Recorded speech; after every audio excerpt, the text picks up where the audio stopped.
Hey everybody, it's Mike from the Mike Wagner Show, powered by SoundCloud Studios, brought to you by official sponsor of the Mike Wagner Show, international award-winning author Mia Molson-Zia Missing, available on Amazon and paperback and ebook. Coming soon, Missing 2 by Mia Molson-Zia, double the suspense, double the fun. Check it out on Amazon. Also brought to you by Sweet Psalmist by Serena Wagner, based on the life of Dave, including 30 exquisite paintings, King David songs, and more. Check it out, Amazon.com. Sweet Psalmist Serena Wagner today. Also by the Sensei Swing, Eric Diamond with the latest All of Me.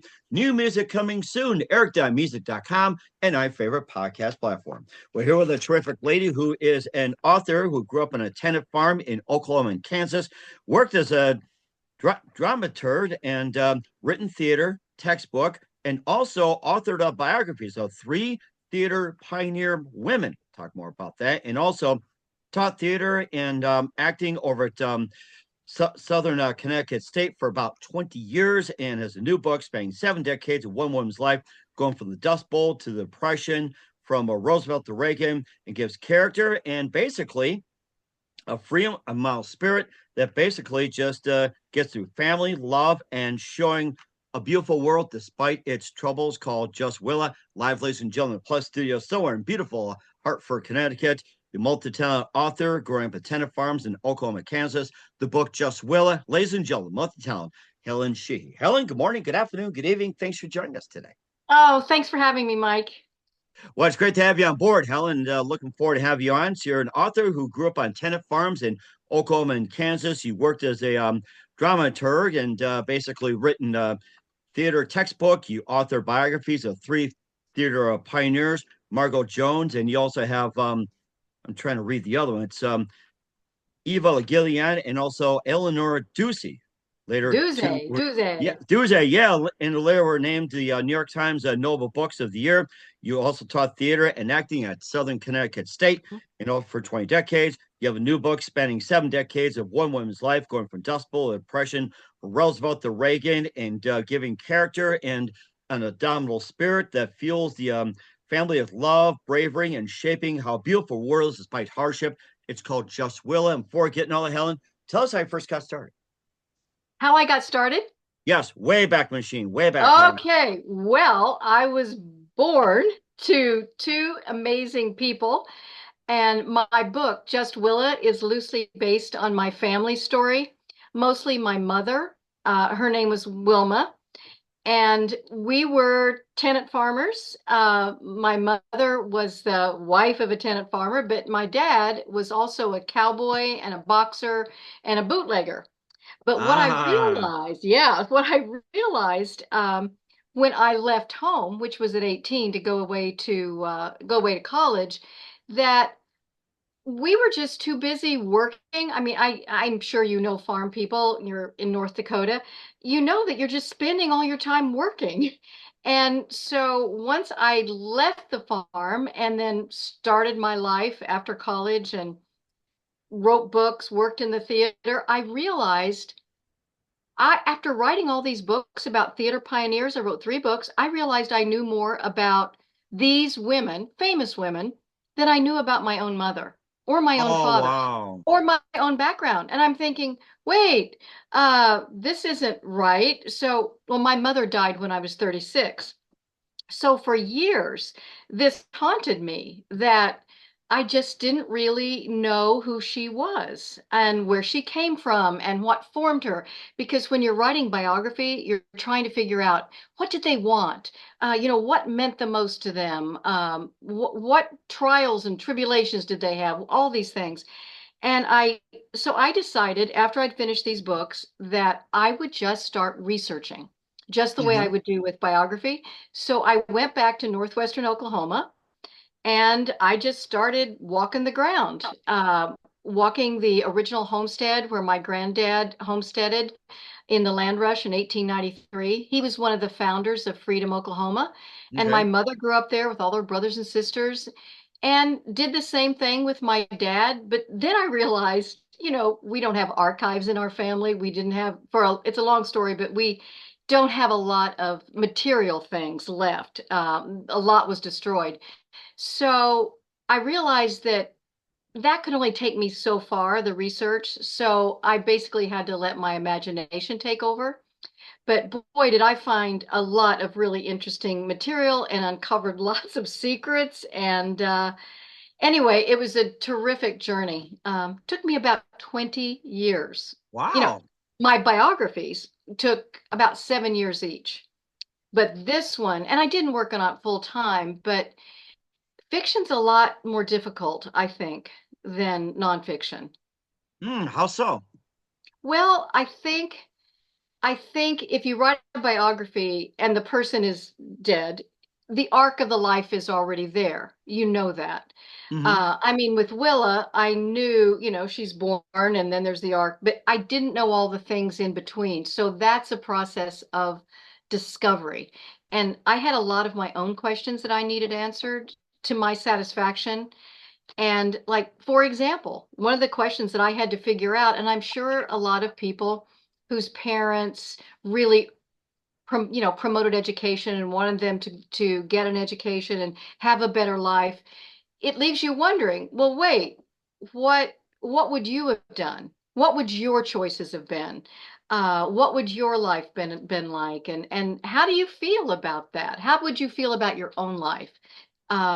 So that those were the questions, and it took me about 20 years to figure that out. And there's just also it was very painful because there's a lot of loss in the book. I realized how much after I wrote it, how much loss there is, and Yeah.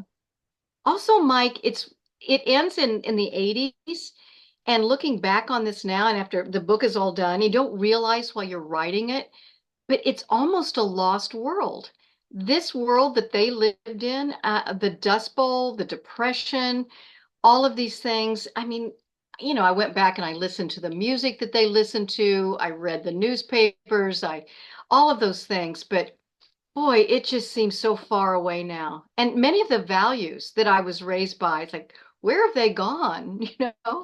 Um, Hmm. anyway, so that's really was the impulse to write it. Hmm. It made me think of the whole Dust Bowl situation and everything. You lived on tenant farms in Oklahoma and Kansas as well, too. And of course, about Oklahoma, Dust Bowls, went through depression and everything. How about Kansas?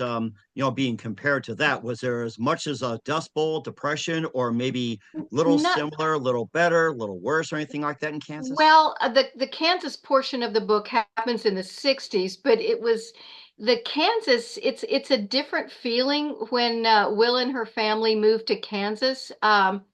Kansas tended, and I think maybe they still do today, I don't know. They tend to look down their nose a little bit at Oklahoma. I'm not sure why, but that's just kind of the way I felt. Um, but interestingly, as a kid growing up, and I told, tenant farmer, which means you don't own land. But when I was in school, and the character of Ellie, and she has the same experience, and so did her brother and sisters, that there was no differentiation really between who had a lot of land and who didn't, because people didn't, there weren't boastful people. I mean, no one really talked about that. Everybody was sort of judged by what kind of person you were. Were you decent? Were you kind? All those things. So there was never much talk about who had money and who didn't, even though money is a big theme in this book. And the idea of a family legacy. What is a family legacy? Is a family legacy passed down in money and land? Or can a family legacy be something else that's maybe more intangible? Hmm. It also made me thinking too about how Kansas people, look down Oklahoma and everything. And I read reports that a lot of people look down Oklahoma, and it seems like it's very, very hard to get rid of it. Even like, you have the best clothes and you have the best everything else like that. Their standards, you're still looked down as, being from Oklahoma. It seems like that's a stigma. It didn't seem to go away, or it just took a while. Well, I don't want to make too big a deal of it. It was just sort of a different, there's just something different in the air. I don't know why. I'm not sure why that is. I think Oklahoma is an amazing, amazing state. Oh, there's Uh, no doubt. Red Rocks and everything. I always went through Tulsa and Oklahoma City. Tulsa's just beautiful. Oh, Tulsa is amazing. I've got a whole chapter about set in Tulsa at one of Bob Will's dances. I don't know if you know Bob Will's music, but oh, Hmm.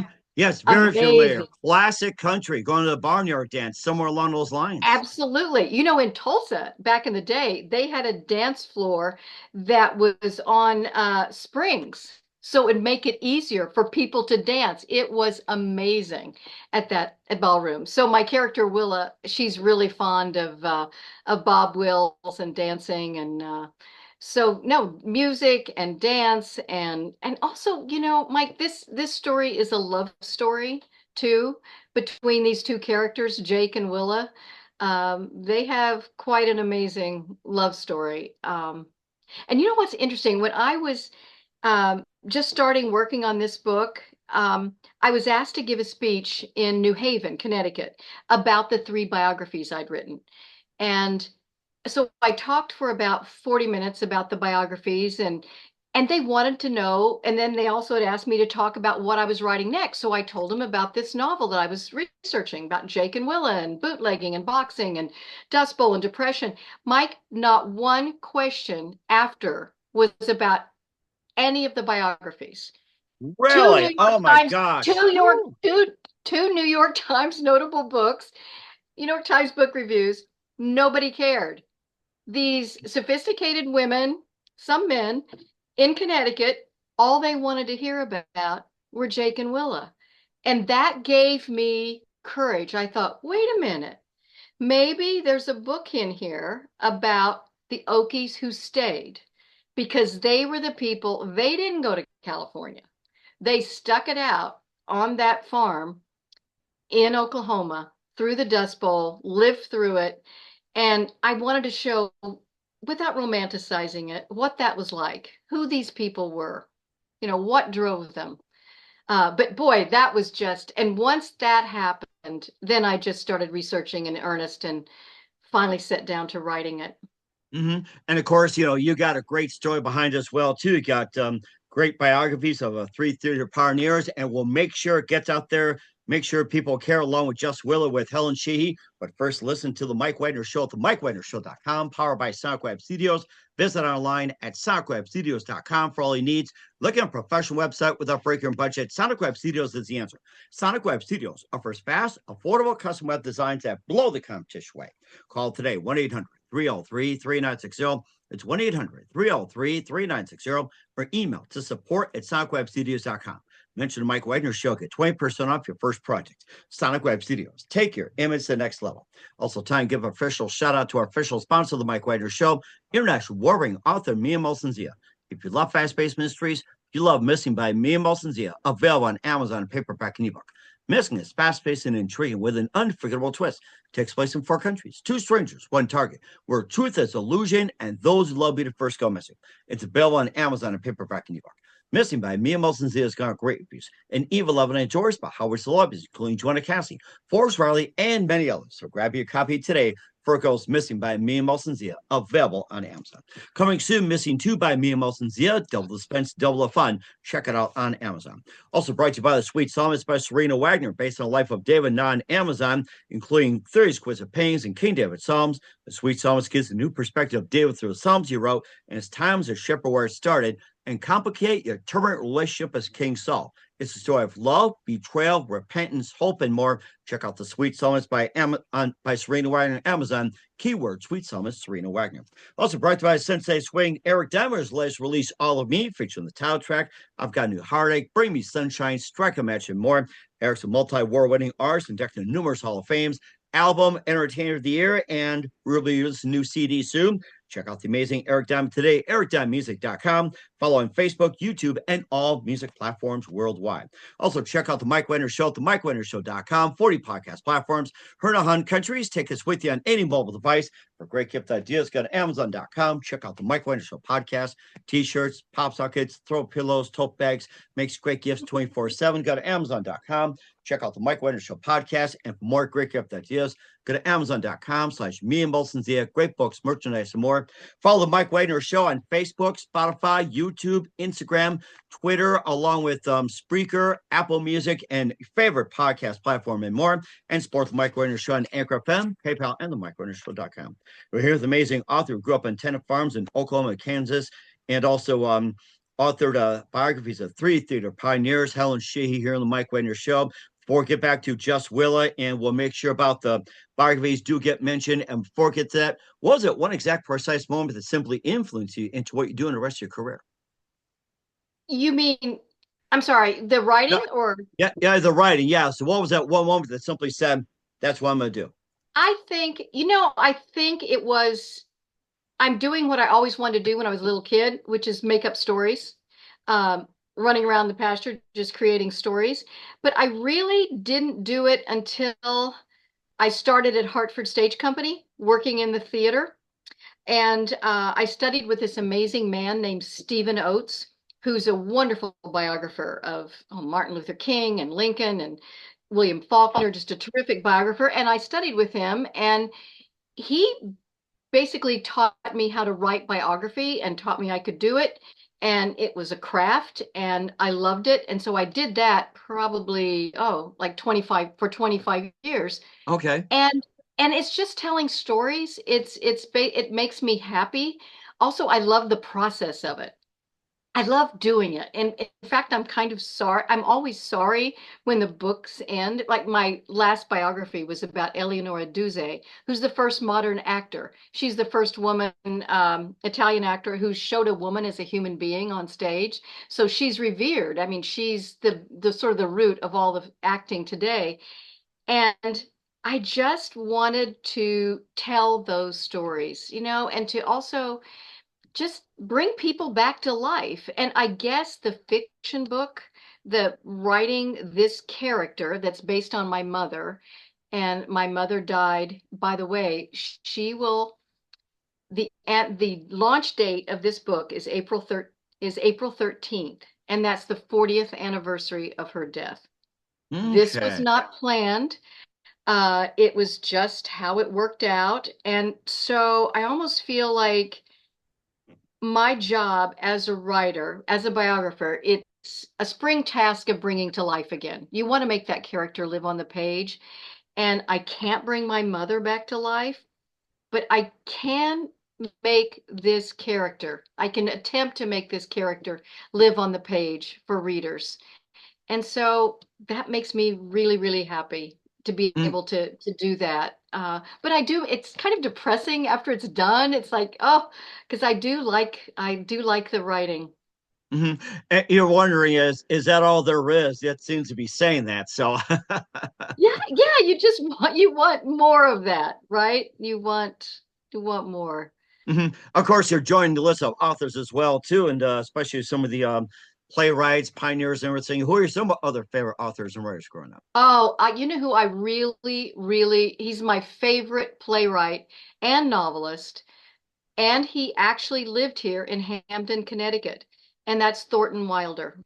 Really, Thornton Yes, Wilder? Oh my he gosh! lived in Hamden, Connecticut. Thornton Wilder, of course, wrote Our Town, which is the finest play of the 20th century, I think. And in fact, I just saw it on Broadway last year. They had a revival of it. And in the Hamden Library, in Miller Memorial Library, where my local library, they have his study. They've actually have a reproduction. Well, it's actually his real study with his artifacts in the library. So when I go into the library, I always go and look at Mr. Wilder's office, and because he said so many profound things in just this wonderful, clear way. I love his writing.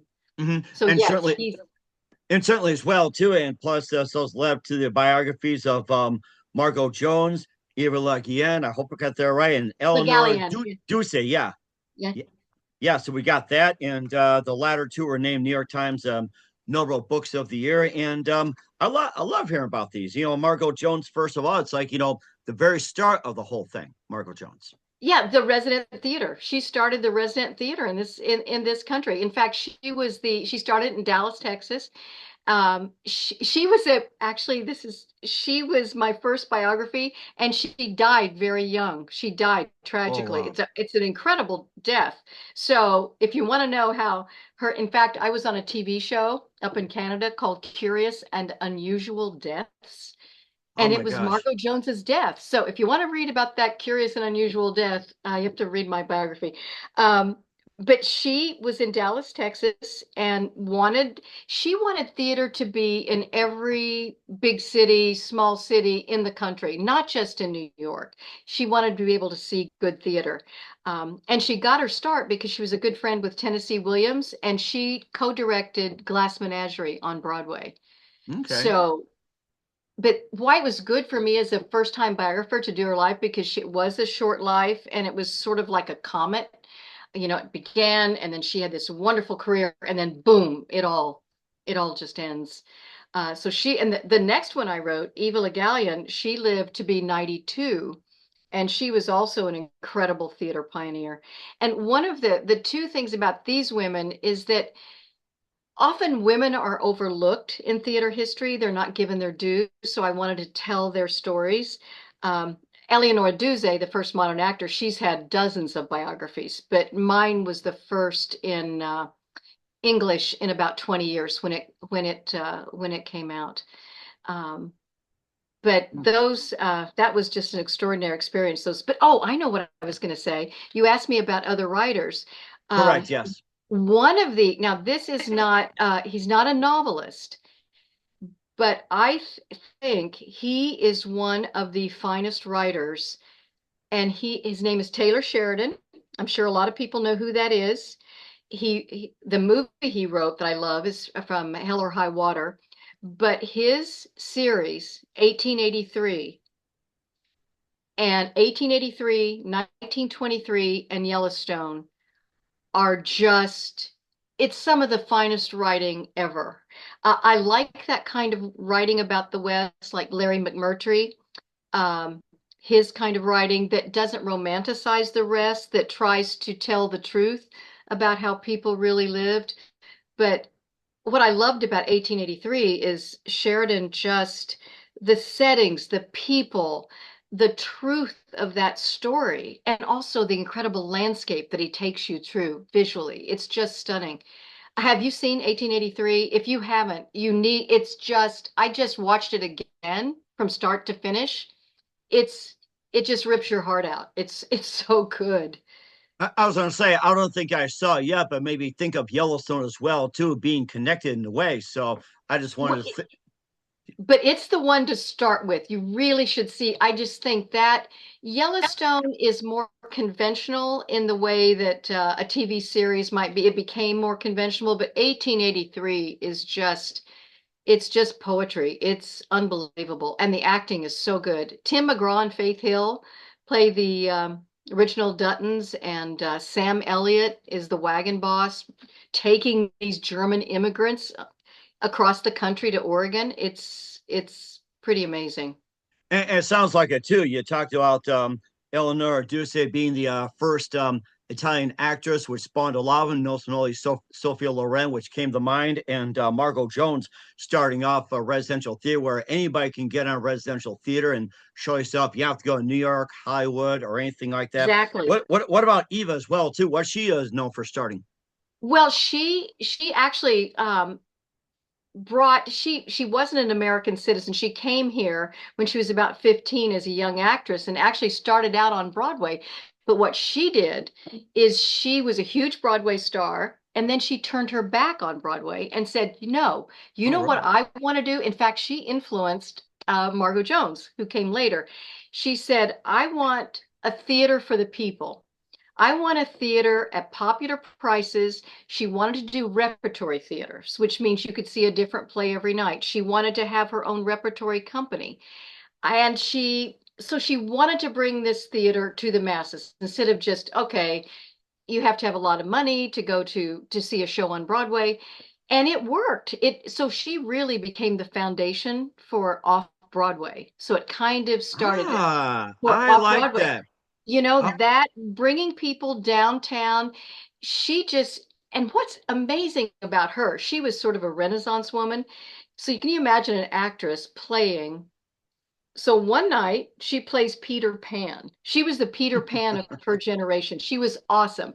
In fact, she was absolutely stunning, but she was also very physically adept. So she had guys, circus people, rig up an audience. I mean, she rigged up an audience fly so Peter could fly out over the audience. Now they do this, but she was the first one to do this, to do an audience fly. In fact, once she did it and she just lightly touched down on some bald man's head, just sort of tapped it.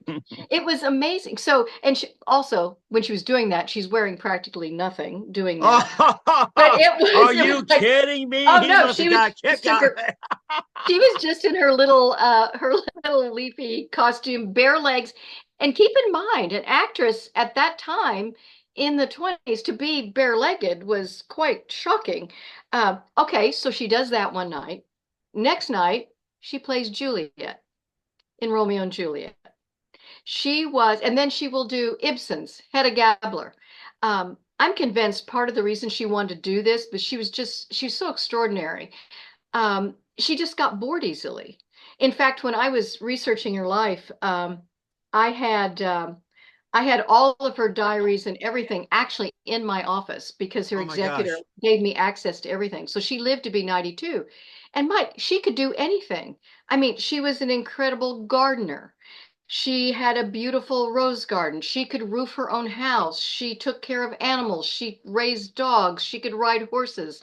She could fix, it just made me tired to see what all she was doing. She was just extraordinary and was Mhm. one of the, and she also wrote children's books. She translated plays. She spoke what, 5 languages? She Wow, was just okay. extraordinary. She was really a Renaissance woman. She was amazing.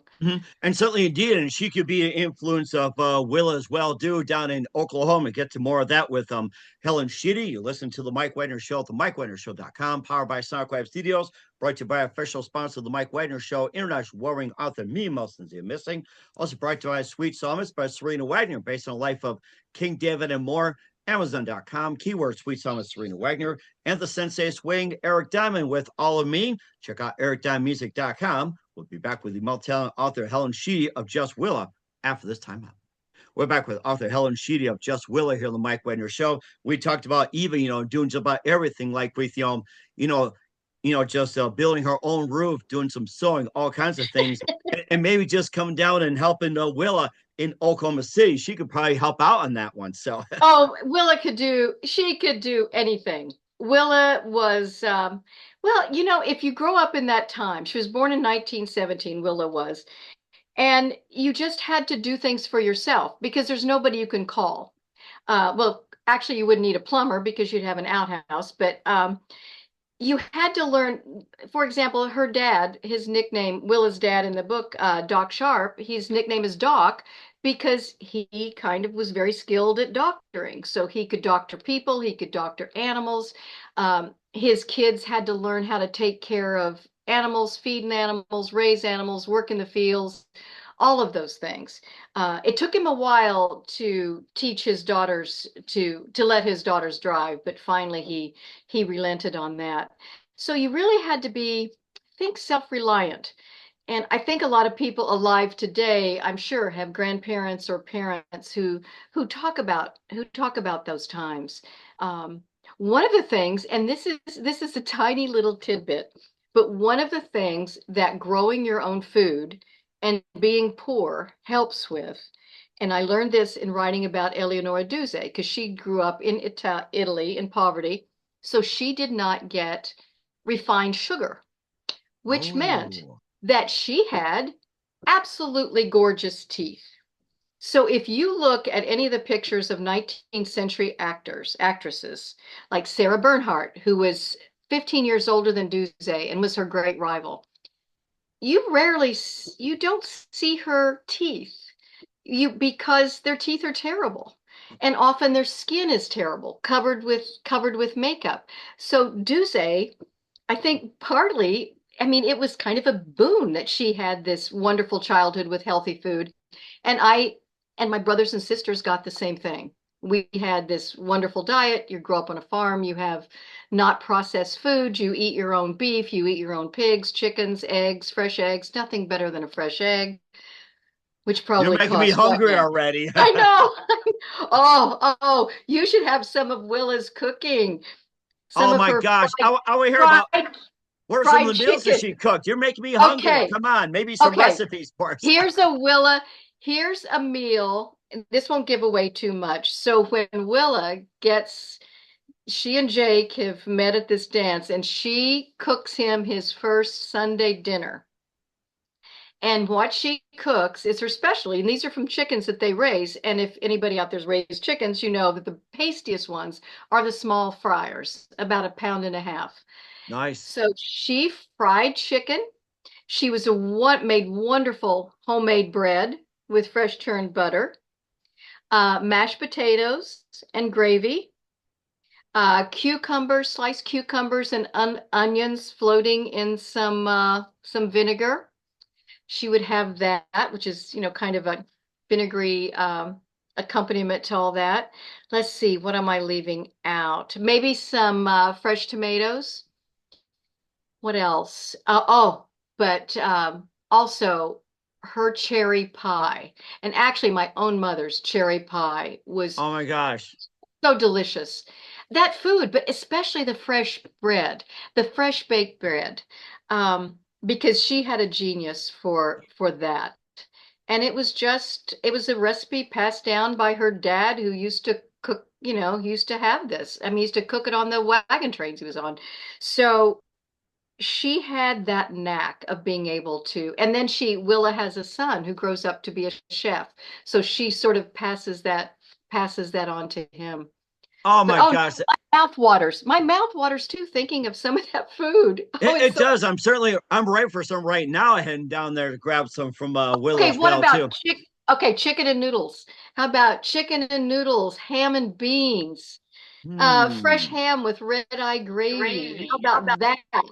Oh my Oh God. my gosh, yes, yeah. Or you I have know. green beans, you got Green beans. Yes. carrots, you Yes. got let's see. Oh What gosh. And else? of course, corn. Let's see. I'm trying Oh, to corn think. on the cob. Oh, yum. Oh Yes. yeah, fresh churned butter, Yes. everything. And then you Right. got asparagus, and I think you got peas and whatever else. Made me think as well too, despite being dusty conditions. Like how'd you manage to get the soil in there, and despite all dusty conditions, how'd you manage, guys, make it grow and all that despite dusty conditions in Well, Oklahoma? this is a little bit later. I mean, they're not eating like Oh, that. later. Okay, got it. Yeah, yeah, they can't eat like that. I mean, in even the jackrabbit, people are, shooting jackrabbits and eating them. But one of the things that happened during the Dust Bowl is hens stopped laying. It was not good. I mean, the drought is happening. Hens aren't laying. Your vegetable gardens aren't growing. So people are getting by on things they've canned, that they put up in the root cellar. That's what they're doing because it's really, really tough to feed yourself. Hmm. Right, and plus too that wires dried up, cattle are being infected, and everything else like that. And of course, you wrote about the three biographies of three pioneer producers. And how about the entertainment? What was the entertainment like in Dust Bowl, Oklahoma? Singing They or did movies and all that. they did have traveling theater troops would come through. They would play these towns. They would come through, and often these theater troops would promise that if everybody came to the play, if they came, maybe it would rain. Um, and sometimes there would be a trickle, but usually not. But yeah, that was the entertainment. The other entertainment was the radio. People had radio, and they had but that was rare, and they had country dances, that kind of thing. And there were movies, of course, if you lived close to a town like Alva, Oklahoma, which I think at that time had four movie theaters. So there was that. You could do that for entertainment. Okay, it sounds like you had a lot there. Oklahoma City, Tulsa, and good to know Alva's there too. And of course, you got Ada and quite a few others and everything else. And I guess the question I have is like, despite all the hardships, like, what do you want people to get from the book? Well, I think it's probably going to depend on each individual reader what they find in it, because for some people, what might connect with it is the story of a mother and what a mother does. I mean, this Willa has six kids, and what sacrifices a mother makes and what the rewards are of that. Other people might identify with Willa's sons and the struggles they have. Some people interested in, well, how did people actually do it? I mean, how did they just monetarily get by? And I realized after I'd written this that so many of the chapters deal with the economics. Like, how did people do it? I mean, actually, there's one chapter called Making Money. And how does, because I'm one of the things that I'm interested in as a writer, I want to know the specifics of people's lives. I want to know what is their moment to moment reality. I want to really get into not only those reality things they do, but I want to try to get into their heart and how they feel about it and what they think about it. And also there's some moral choices in the book about Willa. Does she confront? Does she not confront? Does she keep this secret to herself? Does she tell it? And it was a choice for me as a writer trying to figure out what she would do. So to answer your question, I think it's a saga. It's basically a family saga. It's a historical fiction. So it's hard to narrow it down to what would resonate. It all depends on who you are and where you are at this point in your life, where you're coming from. And one of the things that I used to beat myself up for years, that especially after my mother died, that why was I so clueless when I was young? Why was just what was wrong with me? And I realize now that one of the themes of the book is time. Yes, time. Time is a huge character, and it has such an effect of what happens at this period in your life and in this period, and now I look back on it and I have such a different sense of it. But yeah, it's just the passage of time. So hope that answers your hmm question. and of course, it's also time to read it as well, too. A time to learn, a time for everything else. And where can we find Right. Just Will and all your works at, Helen? Well, you can find it at any place online. You can, I urge you to go to your local bookstore. You can pre-order it now. It's out on April 13th, and you can find it basically anywhere or order it from your local bookstore. Okay, and what's your website? My website is Helen Sheehy, SHEEHY.org. Oh, Helen. and there, if you contact me and you read the book and you want to attempt to pass Willa's eighth grade exam, I dare you, because I took it and I flunked it.